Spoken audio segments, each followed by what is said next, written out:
Hey, are you a nice lady? Of course you are. On today's podcast, I am talking about something called nice lady syndrome. Tune in. You are listening to the Done with Dieting podcast, the podcast for women who are experiencing perimenopause and menopause symptoms and want to feel better, like they did before their body started changing. I am your host, Elizabeth Sherman, Master Certified Health and Life Coach for women in menopause and perimenopause. I've helped thousands of women manage their symptoms, get off the diet roller coaster, and change their relationship with food, exercise, and stop fighting with their bodies. And I do it through a feminist lens, which means exploring how we are socialized as young women and how it impacts our current relationship with food and exercise, our bodies, health, and ourselves. What's different about this podcast is that we're exploring your health from all sides, not just food and exercise. We also address the mindset shifts that will make you happier and lead to better health. My goal in this podcast is to illustrate that the reason that diets don't work long term is because your health doesn't exist in a silo. Your health and your weight are a symptom of other parts of your life and how you show up. I want to help you to feel good and live the life that you desire from a 360-degree approach, body, mind, and soul. Welcome. Let's get started. Hey everyone, welcome to the Done with Dieting podcast episode number 115. And you know what? We are just going to dive right into the topic because I really don't know how to frame this other than what we are talking about today is the need to be perfect and people pleasing. So these are two totally separate ideas, but they kind of go along with one another. They kind of get intermingled. So one of the things that I really talk about with my clients, and I've talked about here on the podcast as well, is how our need to make other people happy will interfere with our own health.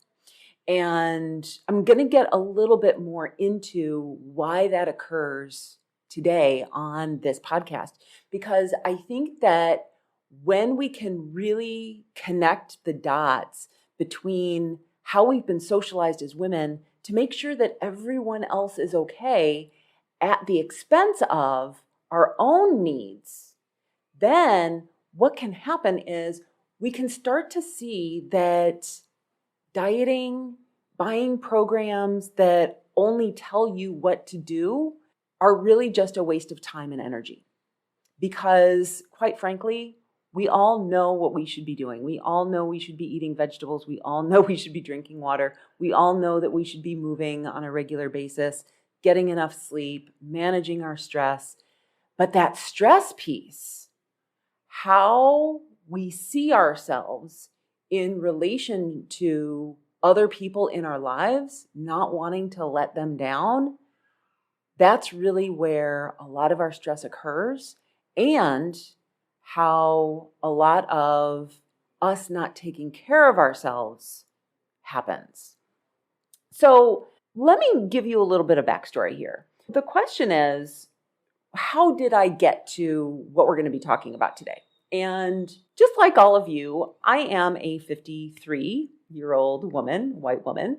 I was raised in the United States, and I was raised in a very middle-class family. And I was socialized to please others. I was taught to make sure that I didn't make a lot of waves. And I was taught that children were to be seen and not heard. I was taught to be the good girl. And when we're raised that way, I'm not faulting my parents here. My parents wanted to raise children who were polite and kind and didn't get into trouble. And so as a result, though, I grew up constantly seeking validation for my own needs to tell me that I was okay, right? I needed other people to tell me that what I was doing was all right. I grew up not really having a big internal compass not knowing, yes, I knew the difference between right and wrong, but I really don't know that I had a good sense of like socialization and what was considered, like how people made friends and how people became lonely, right? And so I kind of looked to other people, and based on their responses to me, I acted in one way or another. What that started to do was it started to cultivate the people pleasing in me. Because when I did something and someone clearly did not like it, immediately my little brain was like, oh, being that way is bad, even if it was something that I wanted. So, what happens is we all grow up and we get these messages from society about what it means to be a woman. Now, back in December of this past year, I was actually getting coached from my own coach, and I was having some problems where I was really not leaning into the leader that I needed to be in my business. And I was not leaning into what I needed to do in order to lead my clients, lead my employees, and what came about was that I was really afraid to ask for what I wanted and to correct. And here's why: because I didn't want to be labeled a bitch. I was afraid to ask for what I wanted because women who ask for what they want are considered bitches. That's the story that I had in my head. That's what we're taught, right? That we let people run over us. And when we finally had enough and we put up a boundary, that what we have to do is we have to become angry in order to uphold that boundary, right? So when we've gone so long without creating boundaries in our lives, and we don't create boundaries because we are taught as women that saying no is not available to us. We're not allowed to say no. We have to say yes. And if we don't say yes, then we're immediately questioned about why we can't do the thing that's being requested of us.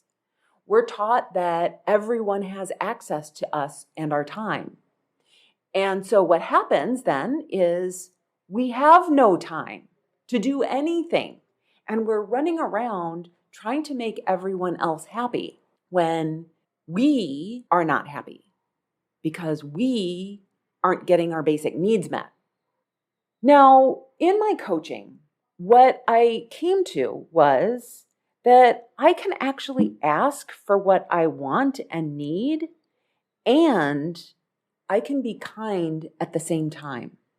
And that piece right there is actually really super important because I'm going to be talking about it again a little bit later in the episode. But kindness, we can ask for what we want and we can be kind at the same time. We can have boundaries and be kind. And in fact, I am going to suggest that boundaries are actually created from a place of kindness. Now, kindness was not an attribute that I considered for myself.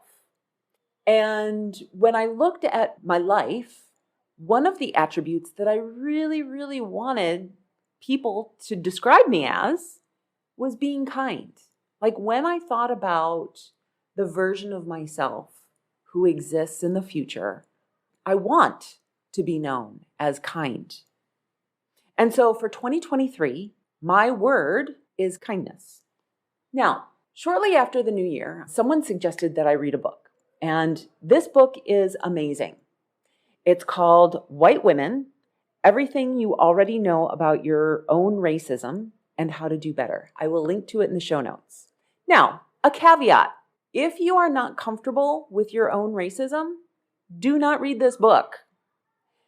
If you are not of the mind that as a white person living in the society that we live in, that you automatically uphold white supremacy, do not read this book because it is going to make you mad.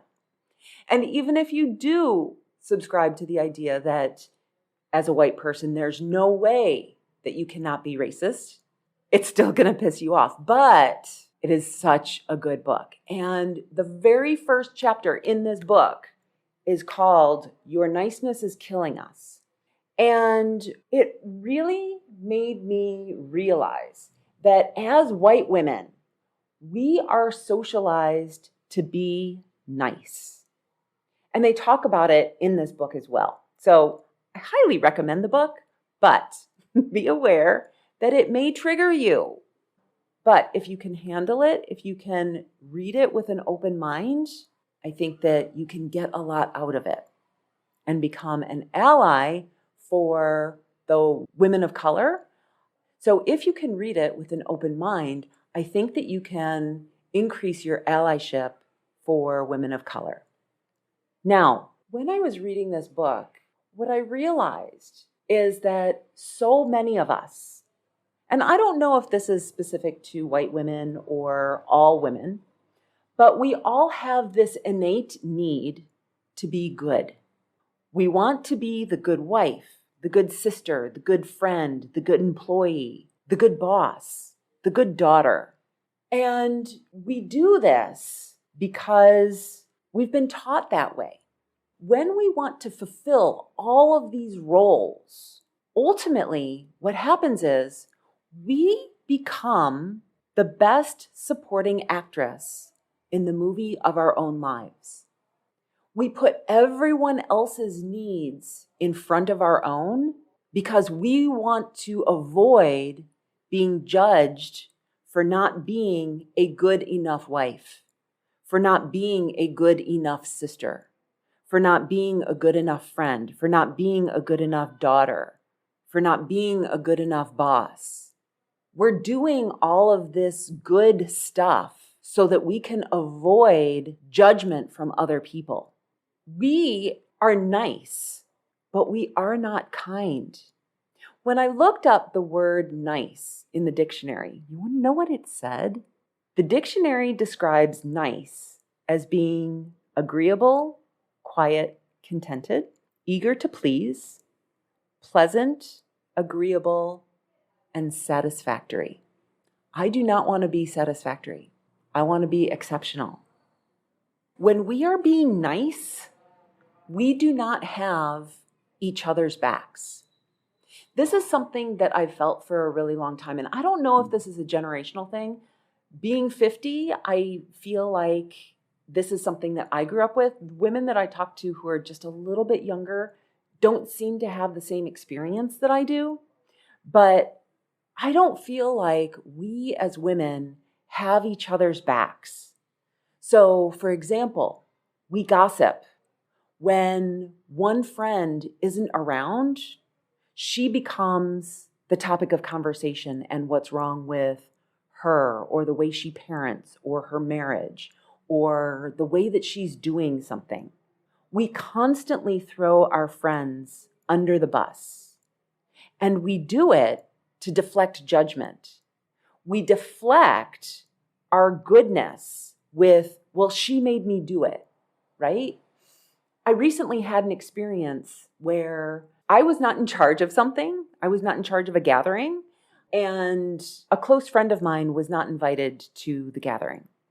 And she messaged me after she found out about this gathering and said, hey, why wasn't I invited? Or you did this without me, and a sad emoji. I had texted it all out. I was like, hey, this wasn't my decision. It was someone else's decision. And then I stopped myself there for a second and I was like, no, I need to accept responsibility for that. Anything that challenges our quote unquote goodness, we will automatically deflect because it doesn't feel good. We all want to be good people. There's nothing wrong with that. And so it can feel really bad when we don't live up to our own expectations of our own self-identity. Women judge other women all of the time. And we've probably heard it from our mothers, which is why we perpetuate this same behavior. So like, oh, she's so full of herself, or who does she think she is? We do it with other women, with their parenting. Women cannot get a break. We are all doing it wrong. Someone is always going to have an opinion about how we are doing whatever it is that we are doing. Work, parenting, our relationship. And here's the thing, is when we judge other people, we are also judging ourselves. We don't have other women's backs because we don't have our own. And what I mean by that is when we make a mistake, our inner critic is right there, just telling us how terrible we are, that we should have done better, that we don't deserve whatever it is that we're doing. And when that inner critic shows up, we believe her. We believe all of the lies that our inner critic is telling us about how we're falling short for our families, how we're falling short in our marriages, how we're falling short in our work, how we're not doing enough for our parents and our children and everyone else in our community. So I want to give you a few examples of what it means to be nice, how being nice shows up in our lives. So an example might be ignoring it when your husband's boss says something inappropriate. That's happened to me. Laughing politely at a holiday dinner or at a dinner when your uncle says something sexist. Maybe not asking for clarification when your sister says something racist. Saying yes when being asked to make cookies for the bake sale, even though you don't want to. Those are all ways that we are being nice, but we are not being kind. And again, we do it because we've been socialized to be nice. This is our culture. And we've witnessed situations when someone speaks up to the boss and then everyone turns on that person, right? So Uncle Larry says something racist at dinner, and when someone confronts him, then the person who's confronting racist Uncle Larry all of a sudden gets all the vitriol, right? They're the ones that all of a sudden is a bad person for confronting it. We've all seen it happen, and we don't want that attention turned on to us. Because when that happens, all of a sudden, we're being told that we're too sensitive.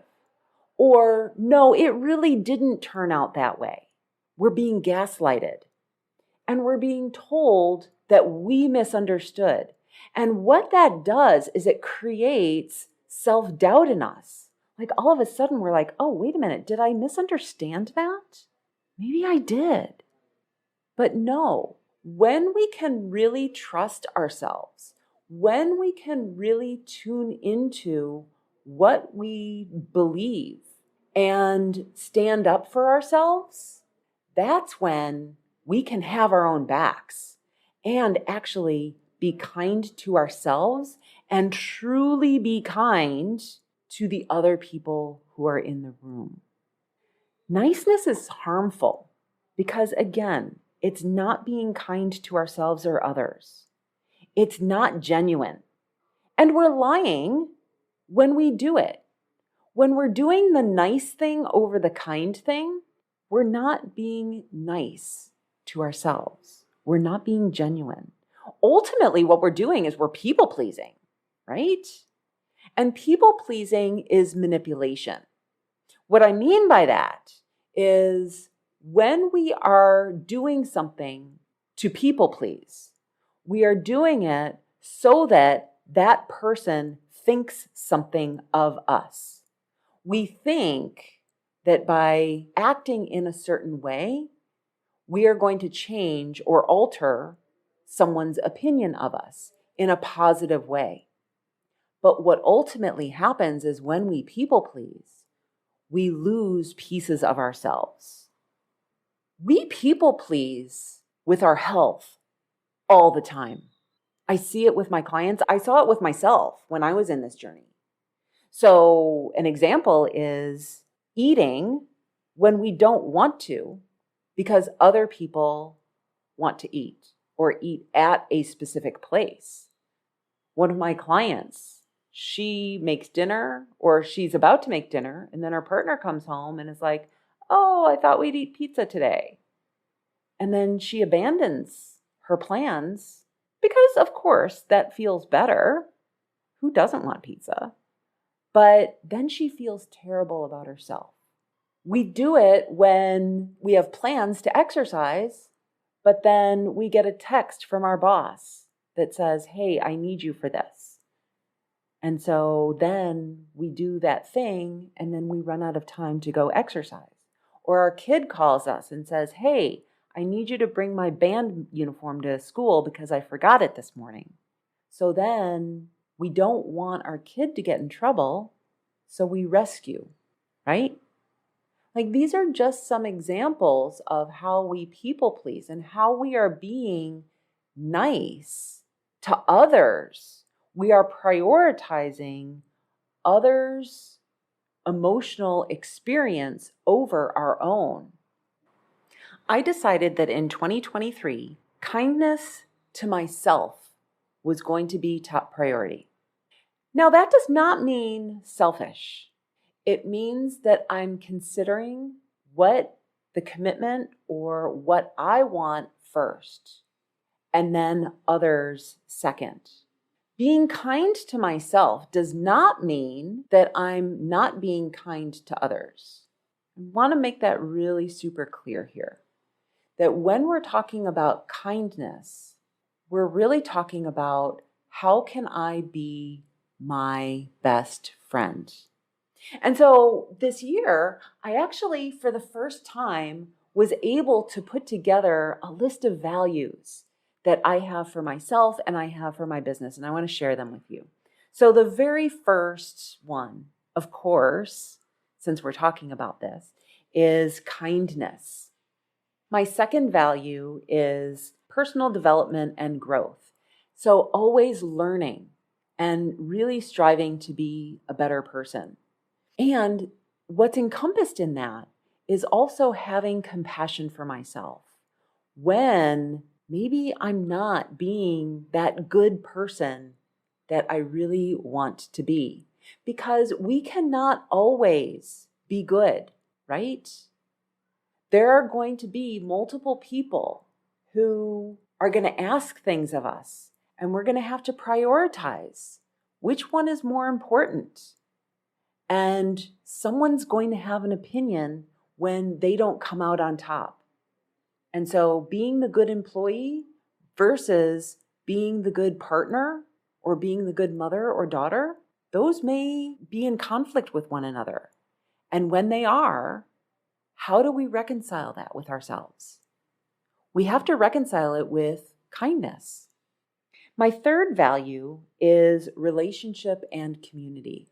As I've gotten older, I so realize how important being around a community of other women is so incredibly important to me. It's one of the reasons why I started the Feel Good Sisterhood, which is my small group coaching program. And the women in there, 100%, we have sisterhood. We support each other in whatever everyone else's goals are. Not everyone else in the group has the same goals. Some women are getting stronger. Some women are trying to lose weight. Some women are trying to improve their body image. Some women are just trying to hang on and practice self-kindness themselves. And so regardless of what their goals are, I think that having community with one another is so incredibly important. And here's what's really super important. When we can have our own backs, when we can support ourselves, when we make mistakes, what happens is we can then support other women as well. If we don't have our own backs, if that inner critic shows up and tells us all of that BS that our inner critics do, when someone else falls down, we can't have compassion for them. We can't have compassion for ourselves. My fourth value is having agency over our own lives, or what's also known as self-determination. And so what that means is being aware that everything that I do is my responsibility, and that I can have agency and make decisions and have responsibility over every area of my life. It's really super important because so many of us have such self-doubt. We don't have confidence. We look to other people when we're looking for answers, not realizing, kind of like Dorothy and the Ruby Slippers, that we have been able to make our own decisions all along. We have been able to advocate for ourselves this entire time. And that ties in with the last one, which is having responsibility for ourselves and safety. So in closing, I know that this has been a different kind of episode, but how can you be more kind to yourself? Like, what can you do to just be kind? And remember that when we're talking about kindness, we are not talking about believing your own excuses, if that's where your mind is going right now. Well, Elizabeth, if I was kind to myself, then I would eat cookies all day. No, you wouldn't. You would go out for a walk, because that's what kindness is. Anything that you would not do for your child, that's what kindness is. Where do you prioritize others' feelings and experiences over your own? And where can you at least put your own feelings and experiences at the same level, if not more important? Because in truth, this is your life. No one else can suffer the consequences or reap the rewards. And when you truly take responsibility for all of the experiences that happen in your life, you will no longer be the best supporting actress of your life. That's all I have for you today. Have an amazing week, everyone, and I'll talk to you next time. Bye-bye. Hey, if you enjoyed listening to this podcast, you have to come check out the Feel Good Sisterhood. It's my small group coaching program where we take all of this material and we apply it. We figure out what works for us, and we don't ever look back at another diet ever again. Join me over at elizabethsherman.com/group coaching. I'd love to have you join me in the Feel Good Sisterhood. See you there.